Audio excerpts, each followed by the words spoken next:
Иргэн та шүүхийн шийдвэр гүйцэтгэх байгууллагын үйл ажиллагаа албаагчийн ёс зүй болон гаргасан шийдвэртэй холбоотой гомдол гаргахаар бол цахим шуудангаар, нээлттэй утсаар, санал хүсэлтийн хайрцгаар амар болон бичгээр байгууллагын бичиг хэргийн ажилтнанд өгч болно.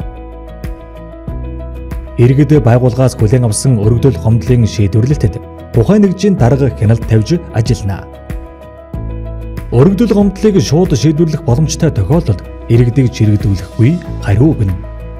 Өргөдөл гомдол хүлээн авсан ажилтан 14 хоногийн дотор шийдвэрлэх бөгөөд хуулийн хугацаанд шийдвэрлээгүй тохиолдолд дээд шатны албан тушаалтанд гомдол гаргах эрхтэй.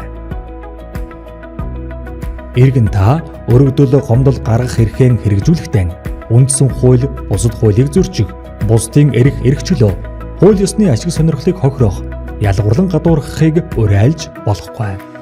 Өргөдөл гомдол үнэн зөв, үндэслэлтэй байна. Иргэн таны өргөдөл гомдлыг ажлын өдрүүдэд өглөөний 8 цагаас оройн 17 цагийн хооронд 77 11 тэг4 57 утсаар болон 20457@cd.gov.mn имэйл хаягаар авах бөгөөд өргөдөл гомдлыг хүлээж авсан талаар танд хариу мэдэгдэнэ.